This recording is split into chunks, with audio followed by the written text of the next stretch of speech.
Several oil companies will offer staggered increases in their fuel prices this week. This is part of government's efforts to mitigate the impact of tomorrow's massive price adjustment. The Energy Department and even the Palace have also warned those in the oil sector against profiteering. That's as several gasoline stations were already caught overcharging motorists ahead of the scheduled price hike.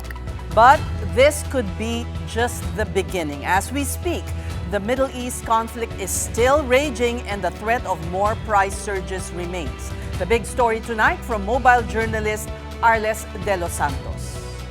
Whenever motorists line up like this at fuel stations, it's always a signal that a big-time price hike will be taking effect. But what makes the adjustment on Tuesday, March 10 different is that it will be the biggest weekly price jump on record for the country. Gasoline by 7 to 13 pesos per liter, diesel from 17 to 24 pesos per liter, and kerosene, the go-to cooking fuel for low-income households and the countryside, by as much as 32 to 38 pesos. Sobrang laki na kasi yung ibang mga ibang gasoline station kaya dito kami nagpapagas ngayon. Yung anticipate ko lang talagang tataas yan.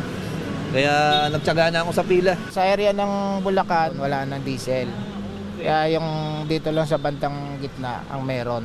On Monday, March 9, the Department of Energy announced a silver lining, if it can even be called that. Some oil companies have agreed to implement their price increases on a staggered basis, meaning over the next 3 days. Petron will increase diesel prices by 11 pesos and 60 centavos per liter on March 10, then 3 pesos and 80 centavos per liter on March 11 and March 12. For gasoline, Petron is raising prices by 5 pesos and 20 centavos per liter on March 10 and 1 pesos and 80 centavos each day for the succeeding 2 days. For kerosene, it will be 19 pesos per liter on Tuesday and 6 pesos and 50 centavos per liter on Wednesday and Thursday. It turns out, a number of fuel retailers cannot wait for the approved date of the increase. They were caught already implementing price hikes prematurely. A DOE inspection on the eve of the massive fuel price hikes saw 2 gas stations in Quezon City and 1 in Pasig selling fuels at prices even surpassing set ranges. Diesel was being sold as high as 74 pesos per liter. Ang pagtinda ng produktong petrolyo ay binibigyan ng mga responsibilidad na dapat sinusunod dahil hindi po ito biro-biro.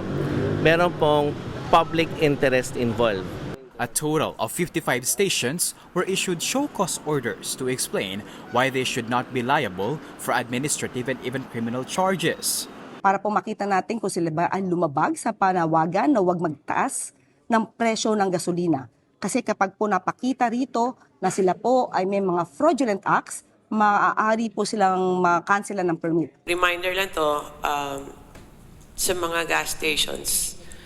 Makikinabang kayo sa isang araw, 2 araw, pero pag nahuli po kayo, forever na kayo hindi pwedeng magbenta.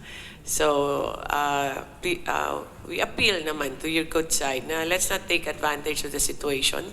Let's not make everybody panic because we have more than enough supply. The DOE said it is working with the Department of Interior and local government and the Philippine National Police to intensify monitoring against possible hoarding and profiteering in the sale of petroleum products. But with 14,000 petrol stations nationwide, monitoring abuses seems a Herculean task.